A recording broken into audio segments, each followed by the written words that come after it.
Hello and welcome to Iconic Brands. This video is all about the car, the Porsche 987 Boxster.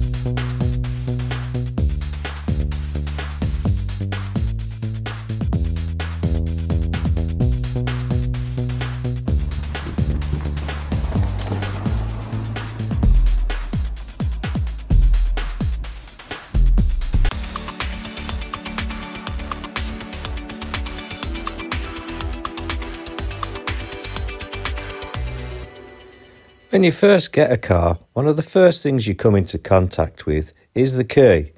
This is a nice looking key, but it is quite small and the buttons are close together, and a couple of times I had to be really careful that instead of locking or unlocking the car, I didn't pop the bonnet or the boot. The door pockets are actually got a lid on them. I love that. That's great, that is. You can actually rest your arm on it as well. It's a nice little touch, that. And a Bose system. Extra speakers at the back for the Bose. Wind deflector. This useful electric switch on the door sill opens the bonnet and the boot. That's for the windows up and down, and that is for the mirrors to be adjusted on there.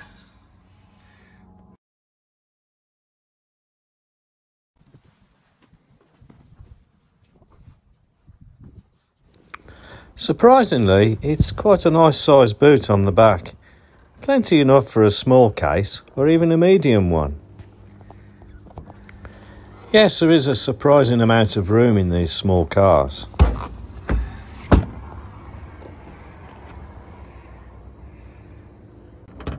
Pop in the bonnet, you can get a medium-sized case in the front of the car as well. This is a medium-sized case and fits easily into the front space of the car. So for the local supermarket run, you've got plenty of room for your food shopping, both in the front and the back of this car. There's also a provision for a bicycle rack, which I will show you in another video at another time. This just adds to the practicality of this car.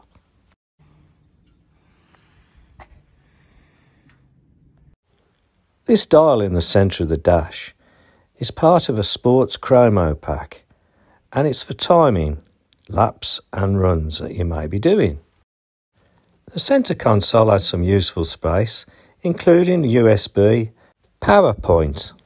This model has the Triptronic box and also has full air conditioning and a separate sport mode. There's also airbags built into the side doors for extra safety. It's the simple design of this car that makes it attractive. I mean, I just love this door handle. Look how simple the form is and how it's made. Just a simple design, almost timeless. The crests on the seat just add to the seats, and the way the air is allowed to flow through the wing mirrors on both sides. Just a great simple design which all adds to the ambience of the car. Just look at the lines down the side, very, very simple and plain, and yet it works, almost timeless in design. It hasn't really dated at all, it's a classic shape. The simplicity of the flowing design, coupled with the Porsche DNA, all comes together in this car. This sketch was done in 1907 and still looks fresh to the eye now. Will the Porsche be the same? I think it will. The rear of the car, I liken it to this Picasso. Just 3 lines and a signature make it what it is.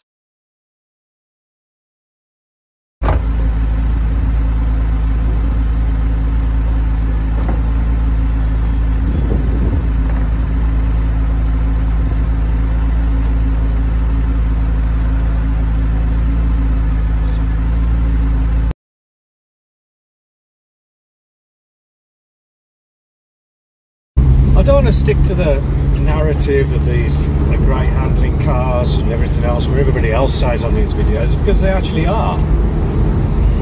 But I'll be honest with you, they're not the quietest car you'll ever ride in. I mean, compared to the E-Class Mercedes, this is quite rough.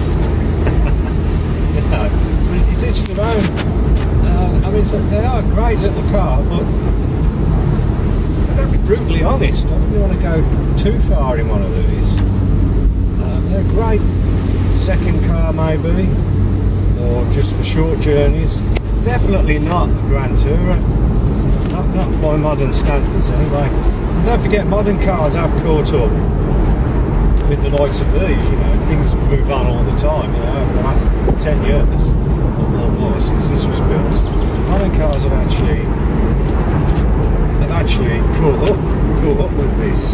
So don't fool yourself.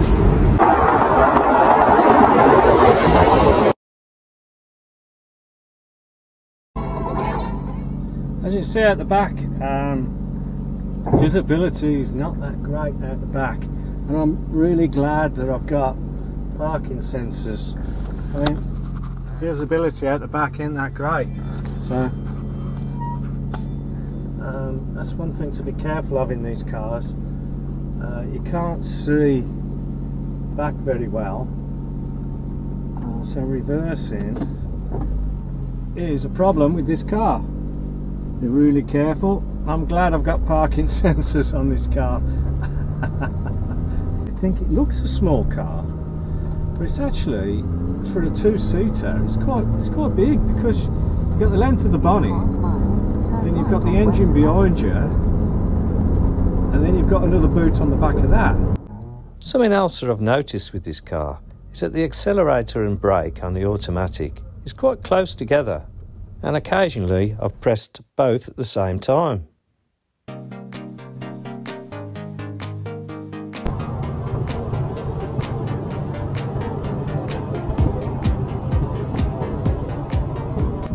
This is what the trip computer is telling me I'm doing per gallon, around about 30 miles an hour. But up the speed and the economy goes down, around about 26.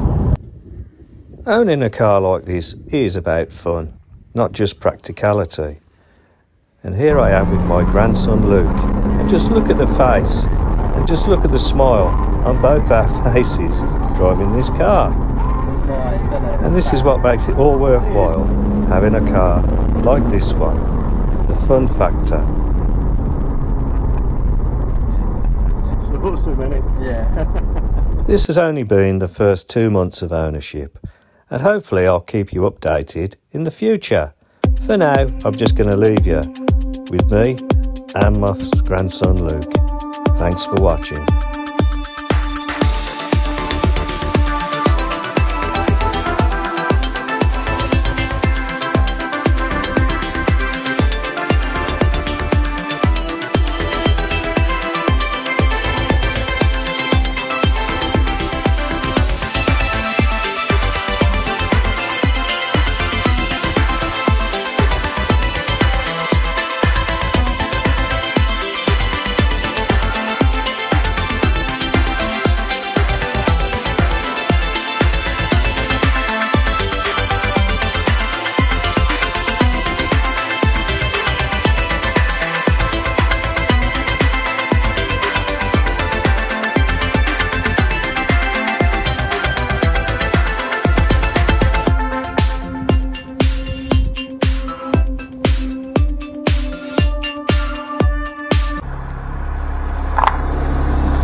If you enjoyed watching my videos, please subscribe and stay updated.